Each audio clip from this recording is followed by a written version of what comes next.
ठीक है, मैं अपने दोस्त से और तरीके से बात करूंगा, बिल्कुल। अपने वालिदैन से और तरीके से बात करूंगा। तो हम्म। वो जो आपकी जो मुख्तलिफ शख्सियात है ना, वो मेरा ख्याल है कैरेक्टर में आनी चाहिए, वरना वो प्रिडिक्टेबल हो जाता है राइट और वो एक लिनियर सी उसकी ट्रजेक्टरी बन जाती है। राइट। इसलिए बेहतर है कि आप ये देखो कि इस वक्त इस मौके पर इस इंसान को क्या होना है। राइट। हर वक्त उसे he doesn't need to be Yeah.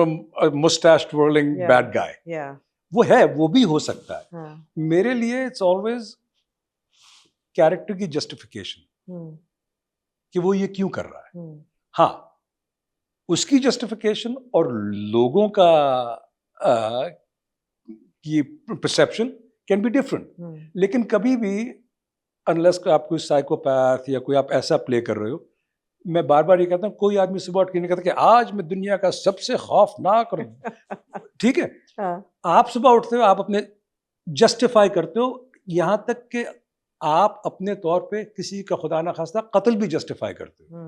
वो ईवल होने की वजह से नहीं कर रहे, आपकी जस्टिफिकेशन है, आपकी रूह को उसमें तस्कीन या कम से कम उसमें आपको कोई डिस्प्यूट नजर नहीं आ रहा, तो you do what you do. तो मैं इस तरह देखता हूँ, हाँ वो है, उसके कई रंग हैं। मेरे नजदीक उसको अपनी बेटी से बहुत प्यार है, अकलौती बेटी है, और उसके ख्वाब हैं अपनी बेटी के साथ। अब वो बिट्रे हो जाए, वो टूट जाए, वो अलग बात है। तो पहले उसको इंसान बनाओ, उसके बाद देखो कि उस इंसान के अंदर क्या अच्छी चीजें और क्या बुरी चीजें। और ख़ास तौर पे जब एक कैरेक्टर में एक थ्रू लाइन हो कि जी ये नेगेटिव है, तो मैं हमेशा ये देखता हूँ कि अच्छा ये नेगेटिव है, तो इसमें पॉजिटिव क्या है। राइट।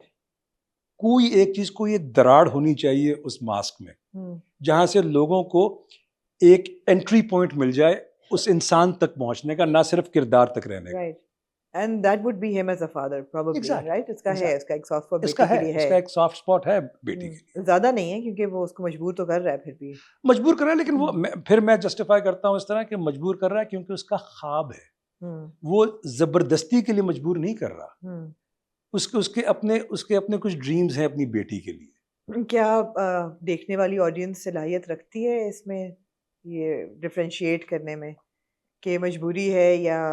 मेरी उम्मीद है, मेरी उम्मीद है कि वही ना, आखिर में तो ऑडियंस ने खुद ही डिसाइड करना है। लेकिन मेरा काम है कि उनको इतनी लेयर्स या इतने पैगाम दे दो कि शायद उनमें से कोई एक चीज उनको कनेक्ट कर जाए। तो ये स्क्रिप्ट आपने स्क्रिप्ट के साथ कनेक्ट किया, आपको लगा कि ये जरा सा फर्क है, मैं इससे शुरू करूंगा? हाँ, क्योंकि मैं एक तो जब मैं पढ़ रहा था तो मैं ये देख रहा था कि जिस तरह से लिखा हुआ है, क्या इसमें मैं हर किस्त के साथ मुझे क्या ये खुजली होती है, यार अगली किस्त में क्या होगा। और इसमें ट्विस्ट एंड टर्न्स हैं काफी। मजा आया शूट करने में? हाँ, मजा आया। हाँ, लग रहा है, देख के भी लग रहा है कि मजा। It's I mean I am loving it. I'm loving it. I'm loving the fact कि हर किस्म में आपको it leaves you with something to look forward to. अच्छा आगे क्या होगा? अच्छा अब इन दो कैरेक्टर्स का क्या होगा? और ऑफ कोर्स एक मैंडेटरी रोमांस होता है हमारे हर ड्रामा में। वो तो हमें देना है ना, क्योंकि एक ऑडियंस का कंफर्ट लेवल है। आपको क्यों ख्याल है कि मैंडेटरी रोमांस देना जरूरी है हर ड्रामे में? इसके बगैर क्या ड्रामा नहीं हमारा बन सकता? बिल्कुल बन सकता है, और मुझे लगता है कि जरूरी नहीं है। नहीं है। लेकिन हुआ ये है कि क्योंकि ऑडियंस को ये जो एक जानरा कह लें या जो एक फ्रेमवर्क है, उससे वो मानूस है अब। तो मैं हमेशा ये कहता हूँ कि हमें रेवोल्यूशंस नहीं करनी है, हमें एवोल्यूशंस करनी है। ठीक है, तो हमें ठीक है, वो एक लोगों की एक्सपेक्टेशन है, वो हम फुलफिल कर देते हैं, लेकिन उसके साथ उनको थोड़ा सा कुछ और भी दे दो। राइट। ठीक है, तो इसलिए हाँ, हो सकता है कि मे बी अगले 5 साल में 10 साल में आहिस्ता आहिस्ता ये दोनों चीजें साथ साथ चलें।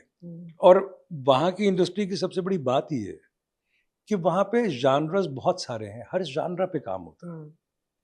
यहाँ पे हमारे जानरस महदूद हैं। क्यों?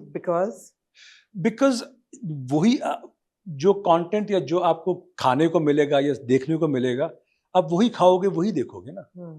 तो ये हमारा काम है, हमारी इंडस्ट्री का भी काम है कि थोड़ी सी ब्रेवरी, थोड़ा सा एक्सपेरिमेंट। So आप अब ओनर्स जो है वो बनाने वालों पे डाल रहे हो हाँ, क्योंकि हाँ, बना ही नहीं रहे तो लोग फिर हाँ, बेचारे वो ही खा रहे हैं जो उनको दिया जा रहा और है। वो भी एक विशियस साइकिल है मेरे नज़दीक। वो बिल्कुल। विशियस साइकिल इसलिए है क्योंकि देखें, मैं बार-बार एग्जांपल देता हूँ कि अगर समझें कि कोको कोला बिक रही है, तो जो दुकानदार है वो ज़्यादा कोको कोला ही रखेगा अपने पास, ठीक है? लेकिन दुकानदार को ये भी सोचना चाहिए कि एक दिन वो आएगा कि अगर मैं सिर्फ कोको कोला रखूंगा तो शायद एक दिन खरीदार जो है वो कोको कोला से अक जाए, तो फिर मुझे क्या 2-4 करोगे? 7 अप भी रखनी चाहिए। ठीक है। हाँ, और यही चीज़ एक्टर्स के लिए भी है कि आप एक काम करते रहोगे तो फिर वो वही बन जाओगे। फाइनेंसेस कितना बड़ा रोल प्ले करते हैं इस चीज़ में?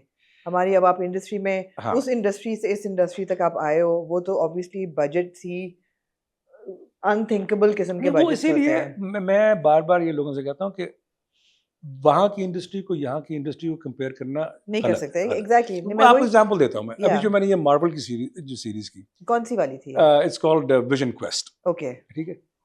जो पहले एपिसोड का मेरा पहला सीन है, I have a big sword fight in it, जापानी 4-5 मिनट का वो सीन, उसका सेट, जस्ट उसका सेट कॉस्ट देम $3 मिलियन। ये हम कहाँ देख सकते हैं?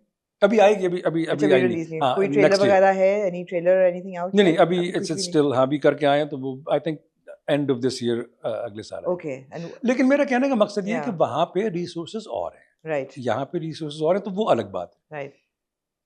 लेकिन प्रॉब्लम सारी ये है कि यहाँ पे क्योंकि हम लोग एक एक खास किस्म के ट्रैप कह लो या एक उसमें फंस गए हैं, हम उससे निकल नहीं रहे। और हो ये रहा है कि लोग पैसा तो बना रहे हैं। अब आई विल बी, अब क्योंकि मैंने 2-3 यहाँ पे कर लिए ना, इससे पहले मैं इस बात पे बात नहीं कर सकता था क्योंकि I was not part of this. लेकिन अब मुझे लगता है कि देखो, हम लोगों को, आर्टिस्ट को, क्रू को इंसेंटिवाइज करना बहुत लाजमी है।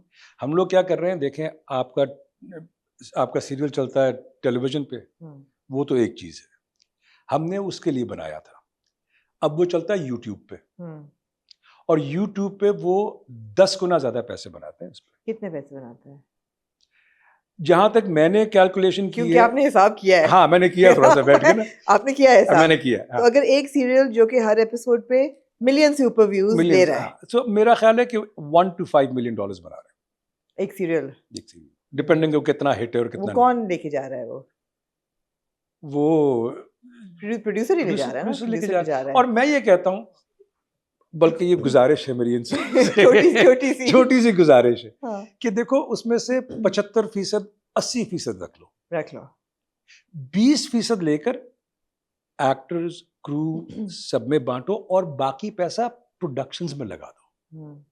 आपका मयार बेहतर हो जाएगा, आपका काम बेहतर हो जाएगा, लोग काम करना ज्यादा चाहेंगे।